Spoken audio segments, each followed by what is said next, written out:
question for you. Yes. I don't know. That everyone who's in science hates this question, or somehow related to science.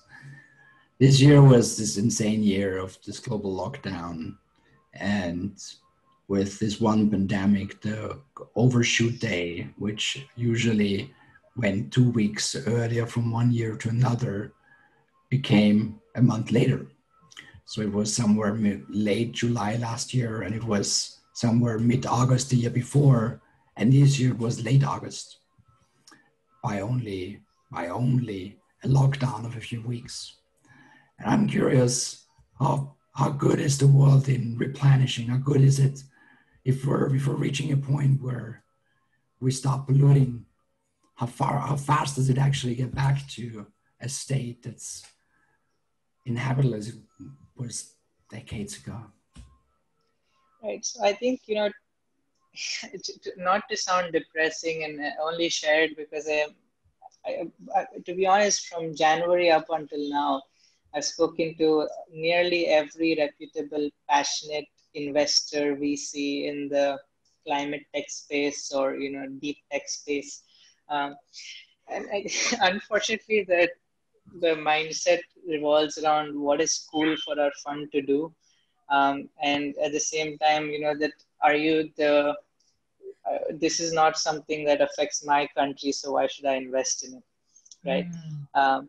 And the reason this comes up is because the particulate matter problem, which we're focused on, affects 1 billion people at least every single day. And I'm talking about India alone. You take Vietnam, take Mexico City, majority of countries in Central and South America. You take the coast of California, right? So it's not like a small problem. But at the same time, when I remember speaking to investors in the US, and they're like, we don't quite understand this particulate matter problem. So I said, let me come to India. Let me take you on a rickshaw ride in a city. It'll convince you to write a check on the spot. And they never got to the point. And at the same time, there are sort of investments or companies which focus a lot on data. So they constantly say, we're going to use satellite data to solve this problem. We're going to put IoT devices and sensors. But the reality is, collecting data may give you insight. It doesn't mitigate the problem, right? It's only through hardware and physics and chemistry that's going to help create alternate solutions and solve the problem. And nobody wants to put money into R&D. Reality is, the question I get asked most often is, why are you making in India? Why don't you just send these parts out to factories in China and just be a business that deals with distribution of these devices? And so, if there's the only reason why Tesla is what it is, and I've dealt with a lot of people at Tesla. In fact, I was going to work there if not for Praan. They flew me out to California, spent some time with the team that's working on the Tesla Megapack. And the reason it is what it is because Elon Musk put in nearly $100 million of his own money, saying, I'm going to invest it in R&D and building these technologies. And with Praan, of course, we're nowhere close to having the resources of that scale. But up until now, I haven't raised a single dollar externally. It's all being put out of pocket. All the money goes into hardware, sensors, devices, testing. And to be able to pay for those things, I would do other things, or, there used to be ads I used to be part of. And for 1 hour, 2 hour appearance, I used to bill them and have them send the money to the company. And so, the real reality is that unless people are willing to say, I'm okay losing $50,000, $100,000 of money, especially when you have several hundred million, and saying, I'll invest it in 20 companies along with few others, let's see which works out. So unless you have that mindset saying hardware, physics, chemistry are the only things that's going to solve the problem, we're not getting anywhere. Oh. And I mean, this is a problem needs to be solved in India, and there's a lot of money in India. What do the people in India say about it? So that's the conundrum, right? Where the problem exists, people don't want to pay for it, right? like in terms of investing in R&D. Indian mindset, my father is a businessman, sort of grew up in a business family.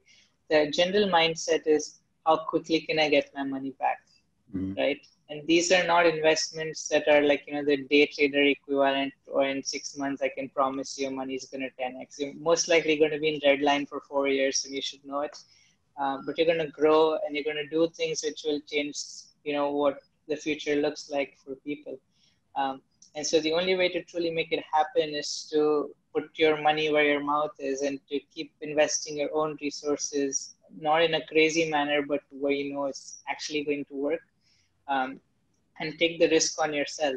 Because at the moment it becomes a business and you start showing revenue, is the only time investors care.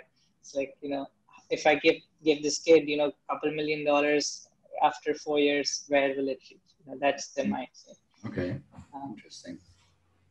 And finally, I think age also in India has a big factor, because I used to walk into VC meetings with Lightspeed or Sequoia or any of these guys, and even larger firms run by ex-entrepreneurs who sold company for nearly $1 billion. They're like, you're only 22, you have a long way, so let's do a deal for 40% of your company for first round. And it's like, that's not a conversation to have. Yeah. So India may not be the place for tech investment in R&D and deep tech.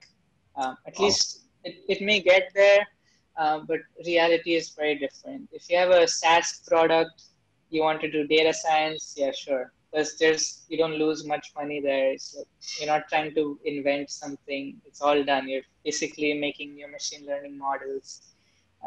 That also, bulk of the CS kids I know are basically using TensorFlow, which is like a toy, basically a Google given toy to run machine learning algorithms and things like that. Okay.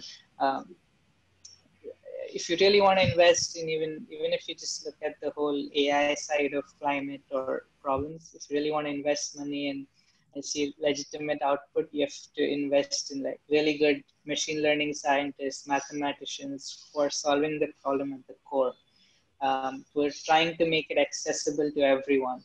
Like the person or the team who made Face ID work on the iPhone, they made those algorithms function on a cheap device, as opposed to supercomputers. And these are the people who will help incorporate this intelligence in devices around us. And they don't come cheap. So you have to put in the money to get these people on board. Otherwise, they go work at Facebook. It's interesting that India is so reluctant to supporting this long-term investments, because they needed to, cities in India, I've been in Mumbai, I guess they would love to see the sky and be scared, because it's something they haven't seen in generations. Right, and what worked for us is during lockdown, people did experience clear skies. They know now what's on the other side. Yes. And for us, because I've been bootstrapping and we're working very lean, basically work across 9 time zones. Our team is split globally to be able to work. So fundamentally, the team is working 24 hours a day. We're saving on time because of the longer work hours and schedule. And we're de-risking our investment, because all of the money goes in is just on hardware. There's no salaries or anything. So we're trying to get the product there, get the lab verifications, and start sales, so that we can start raising capital. And the way we hacked it is, in May, I was about to close about $1.5, $1.6 million round, and then COVID hit, and investments froze for some time, and that venture fund actually is not doing so well anymore. But from a 1.5 million raise, I've come to like a very small, about $350,000 requirement to put up a team, get the lab verification and start sales. And so last Monday, I started the round for 350K, and up to this morning, I had 275K already. So there are people, and these are from angels, right? So high net worth individuals who put in $50,000, $75,000, and they're like, let's make it happen. So it's been a while. From Jan, I've heard only no's up until last week. So it's sort of a changed for us to see, okay, wow, we almost filled most of the round in 7 or 8 days. I'm opening up this conversation to everyone. Contribute, share your thoughts. Angad, but I was curious, who do you see is your market? Would these be government, municipal clients? So ideally, yes, but we don't want to wait for bureaucratic procedures to delay this by years, because as a startup, you can't sustain it. And secondly, we're not quite interested in doing dirty work per se, which is required in many countries. And so our focus was, how do we have an incredible business and growth team, and they look at how do we hack consumer mindset. Um, and so the way we said is, how do we privatize this entire activity to make it affordable to all? And so there were a lot of experiments we did with business model through user research. And eventually we're able to both bring down cost of devices as well as alter the business plan and pricing such that the cost of breathing clean air per person per day in apartment complex or building is about 3 cents, 3.5 cents per person per day. So that sort of removes the barrier that people say, oh, we need to invest in devices. No, you just put like a deposit which you get back if you don't damage the device, and you pay as a monthly rental. And what area will it clean then? What amount? So each device is placed at an interval of 40 feet. And we don't really advise a single device. It's, in my opinion, it's not going to do anything, especially in an outdoor setting. These are about 5.5 feet tall devices, 20 inches in diameter.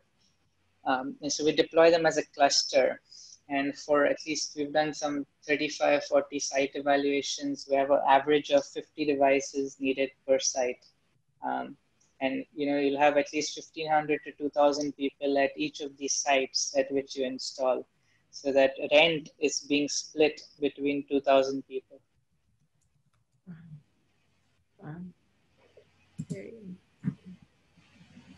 I'm just looking at the websites you have.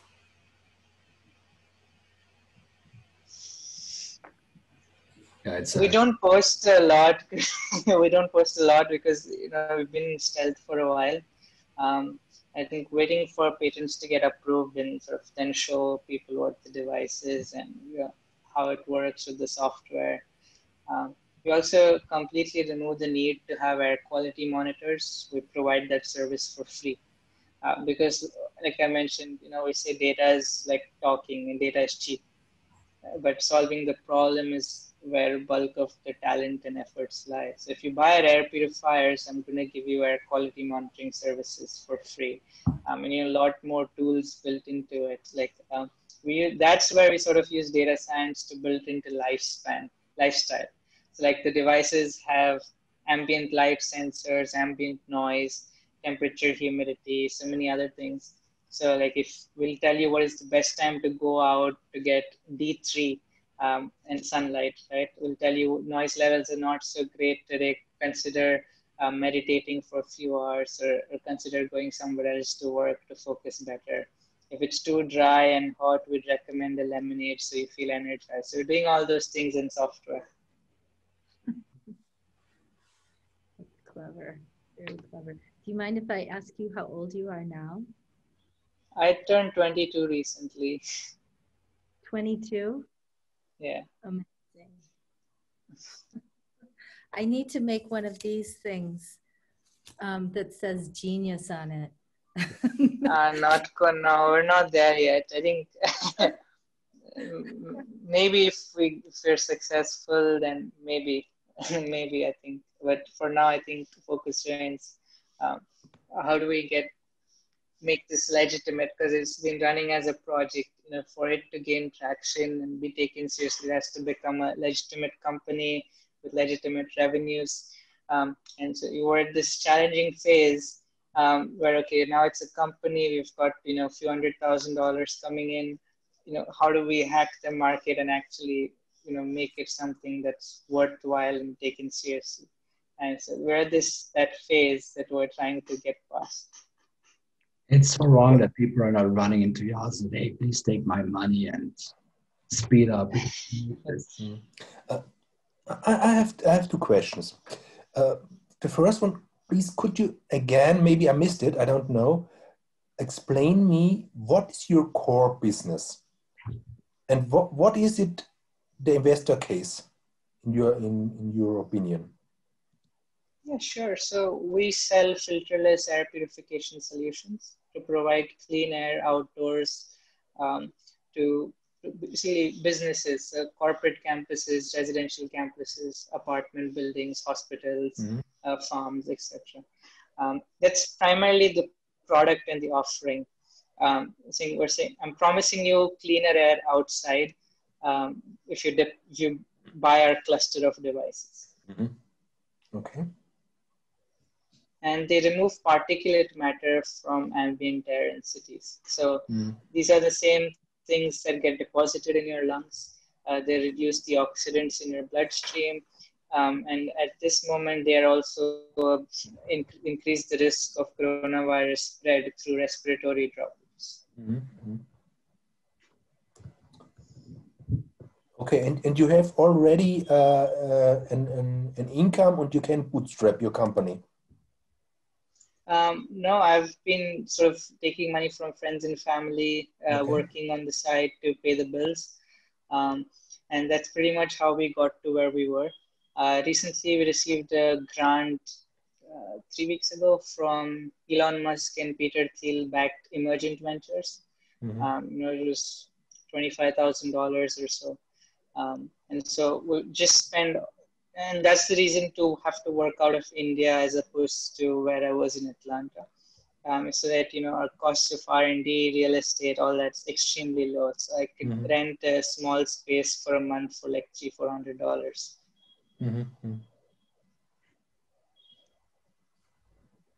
Wow. It's weird that you don't live in a palace because municipalities and industries are just standing in line in front of your door to pay you more than you actually ask for just to be first. I wish I was, not the palace case, but wish people were willing to adopt it that quickly. The funny part is everyone acknowledges the problem. When you ask them to reach out to their pocket and pay for the solution, that's where people start falling. So, like I said, it's very easy for most people to talk about on social media, everyone's complaining in Mumbai and New Delhi, the air is trash, the government's not doing anything about it. It's like, you're still in a diesel car. Why are you not in an electric car? If that's how seriously you feel about it. Wow. Any questions and thoughts? I'm curious what you guys think. Thomas, Marcus.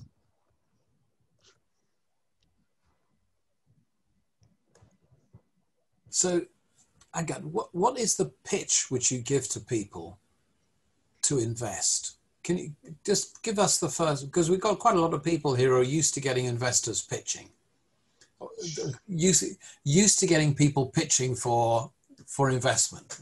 So can you give us the first 30 seconds or minute of the pitch, and let's see if this combined grouping of people might be able to spot something.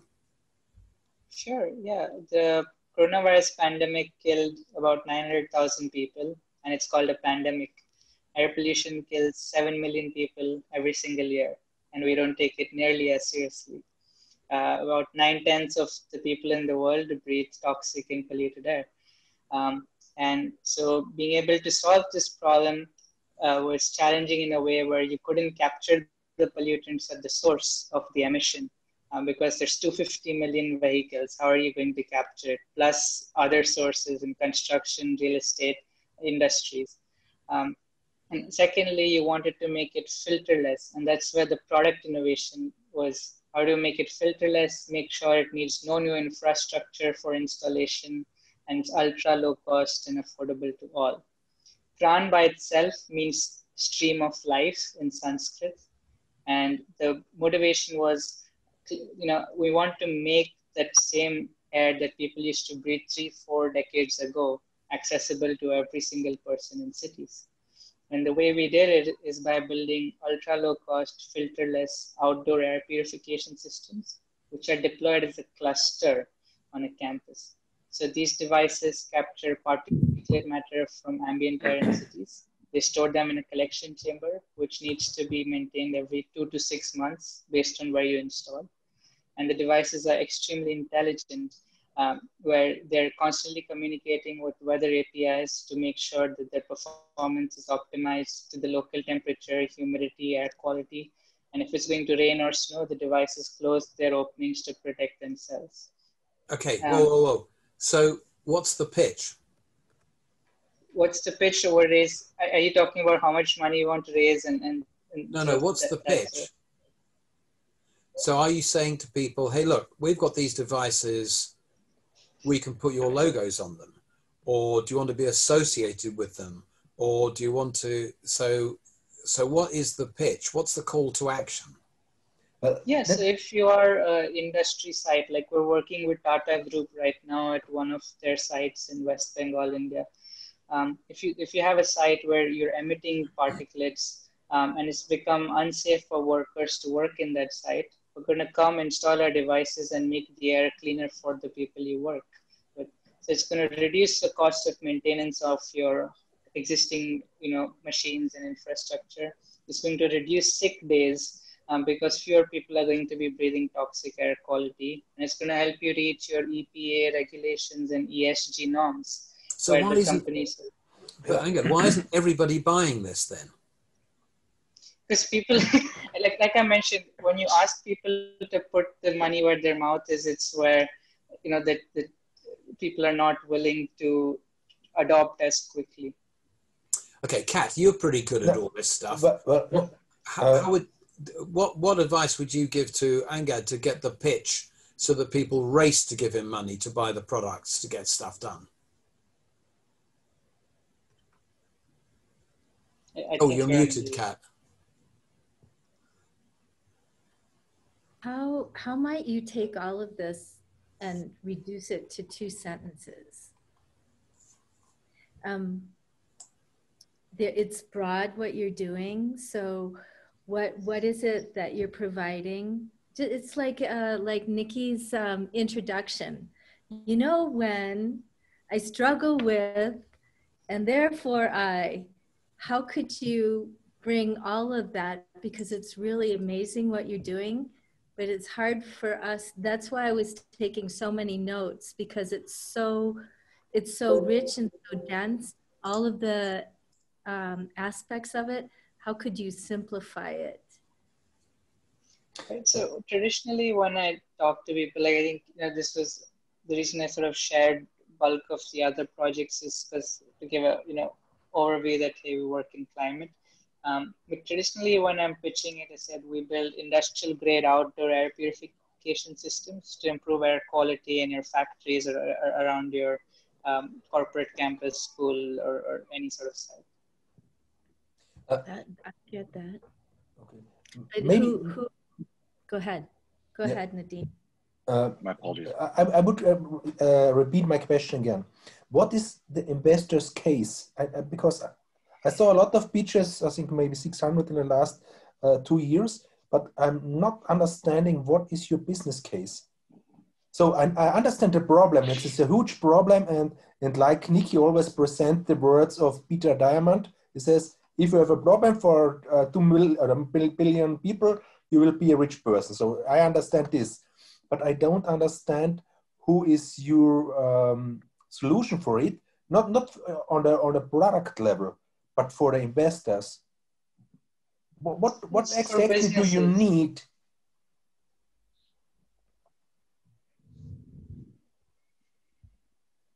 Again, the question is, if you want to have $10 million, you have to make this clear that the investor get afterwards $20 million back, that they buy you. And the question from Martin is why they should go with you. This is the pitch. It's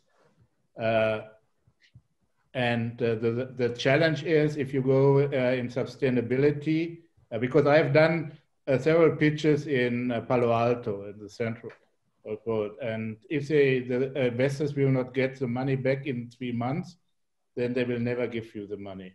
And to my knowledge, in India, they are similar.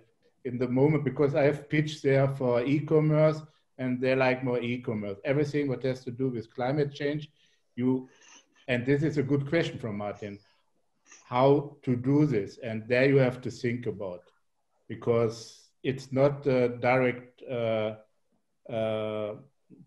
return on investment for the investor. It's not direct, it takes time. Again, to make the air cleaner, this will not happen from one day to the other.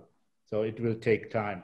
Then you have regulation and all of this. So if you think about the pitch, why they should invest, not the technology. They don't care about this technology. They care only about you and that they get the money back. Yeah, sadly true. Different questions. But you have to think about this. Huh? So, and my experience, for example, in Bengaluru, it's the same by some people, because with a big basket with tomato and all these things, yeah, they're the same. There's no difference between US and Europe and India. Nadim wanted to say something. I just had a question for yourself, Angad, with regards to air particulates. Maybe you're not targeting the right audience. So if you were looking at potential oil sand projects where there is a cost to them, like they are getting hammered by governments here in Canada, they are getting hammered by governments to clean up their air. Now you provide a low-cost solution that allows them to reach EPA metrics. Now you can say, hey, I can allow you to to do your work and we clean it up. There it's a need. And investors can see that because infrastructure is already in place, refineries are already built. It's crazy. And whether you talk about off the coast of Galveston, across the world, people know that, I forgot the term, of course. People know that oils, thank you. Yeah, that methane and these oils are brutal, but the fact is consumption goes on. The drum is still beating. Mm-hmm. If you can target these clients and these type of opportunities and say, look, we were deployed on this rig outside of Galveston, we reduced pollutants by this much, allowing that business to continue to run. Now you are part of the benefit and not a straight up cost. Just an idea. I was listening to you. No, that's fair. That's fair. I was just trying to process it, based on site, because what Tata hired us for was very similar. It's one of their steel plants in West Bengal in India. They're actually the first client we're working with. The particulate levels are so high, it's leading to accidents. The workers can't work for 10, 12 days in a month because of the pollution levels, and government kicks in. They have to keep the plant closed, so it's adding costs to them. And that's sort of the reason why they reached out and said, can you fix it for us? Brilliant. It's brilliant. The oil sands project here in Canada, in Alberta, and then the pipeline, which is being held up between Canada and the US, is a multi-billion-dollar project. And it's the same story. We don't want anything going through because of the pollutants and whatnot going on. I think you may have the golden fleece. Yeah. Where you can say, here you go. Yeah, right now here in Colorado, we have 50,000 fracked gas wells, and they're in a big regulation fight because methane is 86 times more lethal than CO2. If they could deploy something like your air purifiers, that would be an amazing thing. I think they would scarf it up. Nice. It's the issue here, Angad, that you haven't necessarily been able to monetize the benefits to a segmentation of potential users. And as I'm listening, I'm thinking this is almost like putting a catalytic converter on your car. Mm-hmm. So there's a legislative element about complying with the pollution levels, and a solution which is either in order to comply or in order that there's a monetized benefit. And you can imagine some organizations will monetize the advertising benefit of being associated with a brand name of what you're doing, rather than being associated with the global experience of making the world. You know, if you say we're going to make the world better, a lot of people go, yeah, they should. But if you say, I can do this, and this is the benefit, and this is how much it will cost you to be involved with it, Kat, would that be the sort of thing which in Colorado people would go, hey, I'm buying into this? Martin, does that yeah, that's one question. How many of your products did you already sold, or have you already sold? No, we started sales, like this is the first month where we've gotten a client. So that's this startup group project. We've just been in R&D and we've been doing like self-made projects. But you have already test stations. Just one, because it's bootstrapped. That's my own building. Okay. Yeah.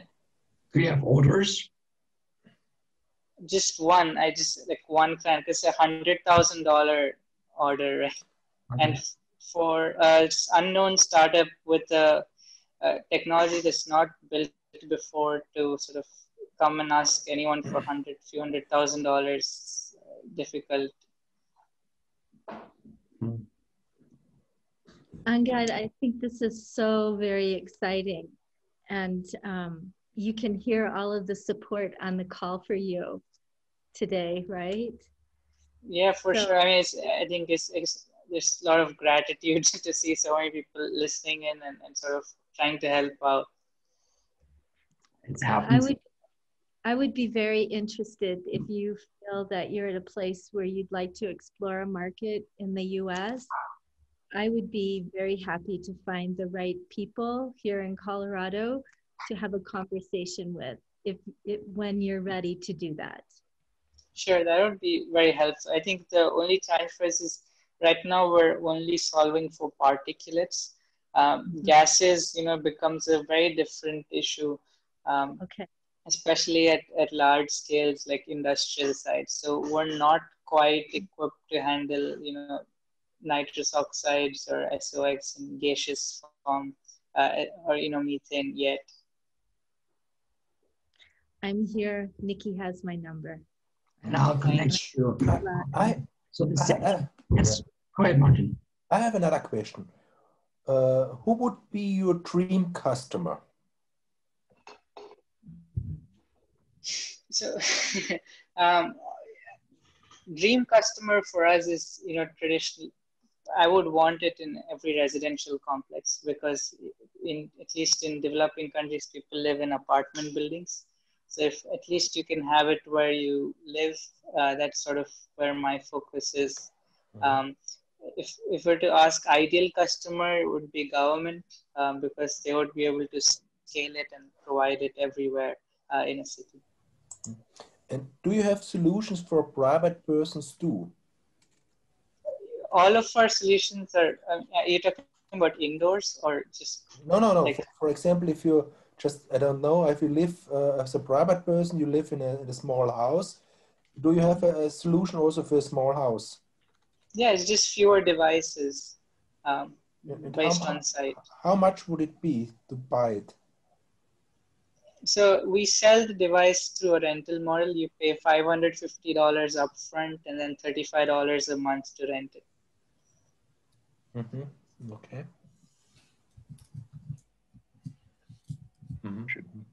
It's 1 unit per how many thousand square feet? 40 feet. So again, the way we sort of do it, we do site evaluation based on both area, volume, and airflow and pollution level. And then we recommend a number of devices with options and how much you want to improve your air quality by. And then you can pick which version you want to go for. But it's not possible to buy it. You must have. You can for $2,000 a unit, but the reason we sort of got away with it initially is because the price point seemed really high for two people in India, where we were trying to get early adopters. Okay. Also, you need more than one device. As you said, it's kind of a swarm thing. Right. Angad, so you see how this is a caring community that you're part of, and thank you for being here. And you see how this is where it's going, where people are curious and want to support and be part of journeys. I'll connect. I've recorded this session, so you can go back and revisit. And also, please all connect wherever this goes. I think this was a very interesting session. For some sessions, I just feel like I want to be guest at my own party, and I enjoy the flow of the conversation. How Kat, Marcus, and Martin and Nadim guided and asked, and we took it together with Thomas, who disappeared in the lake. I'm excited what you're doing. I think they should run in your doors. And I just feel like you're just one conversation away from this. And maybe there's someone in the room who can make that conversation happen for you. So you'll definitely be connected. I'm curious. I think, yeah, I think there's, like I mentioned, extreme gratitude. I'm very thankful that there's so many people at least interested in what we were doing and were able to mentor me and push me in the right direction to think about certain things. So, yeah, for sure. I think very grateful. I have a question. Are we going too late, Nikki? No, just go ahead.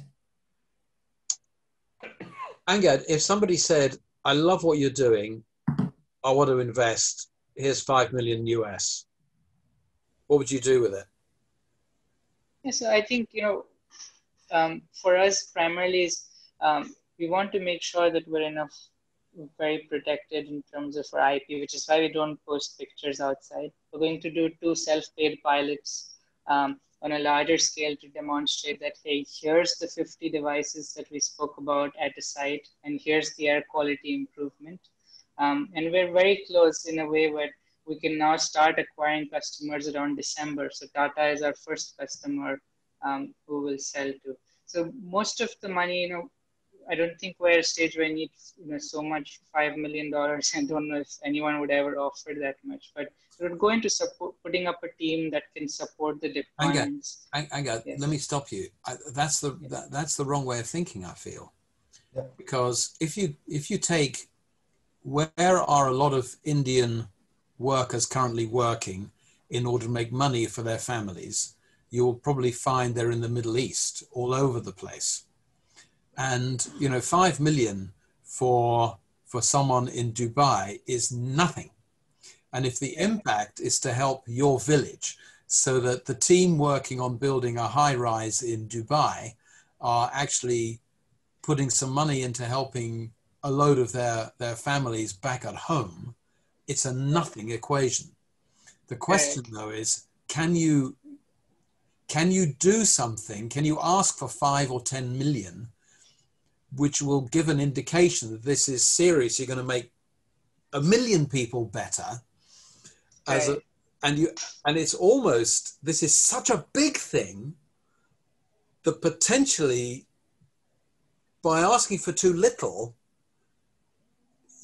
you're saying it's not very big. I don't know if I'm making sense. It does, Nikki. Because one of the investors literally told me that you're asking me for $1 million. I don't do rounds less than 20, 30 million. This is, I think, a Series B investor at Sequoia. So there's Nikki, how much did the guys at Lucid get as their startup? $1 billion. Say that again. So 1 billion. I get 1,000 billion. 1,000 millions. Yeah. I think that this is kind of the numbers game, right? If you write down a number and it feels strange, look at it every day and then just double it. And then look at the double number every day and then go back to the first number and you go like, haha, that felt strange. That's chick shit. That's something growing. Is it possible to go a little bit longer? Angad, you have to say, I'm with your guard. I don't have any other calls for the day today. I have two questions. Do you have an pitch deck already prepared? Yeah, we have a slide deck. Yeah. Yes. So is it possible to send it to me? Yeah, sure. Okay, If I that was can the get first your question. email. And the second question is, what is on your product patented? The core technology, which is the filterless purifier that is installed outdoors. So it is patented worldwide or It's in US patent. US, but not in Europe Yeah. and elsewhere. Okay. Yeah. Okay. So yeah, I'll We connect. still have, we filed it in October, so it's still pending. But if there were issues, we would have heard back saying this claim is not accepted or anything. So far, I haven't heard anything from US Patent Office. Okay. Angad, you see people hopping off because they need to move on to the next meetings. I'll connect you with everyone and take it from here. Sure. Take the opportunity. I love to see the energy. You see the support and the love, and I think what you're doing is amazing. And you should have backwind. You should, as I said, you should have people running into your doors.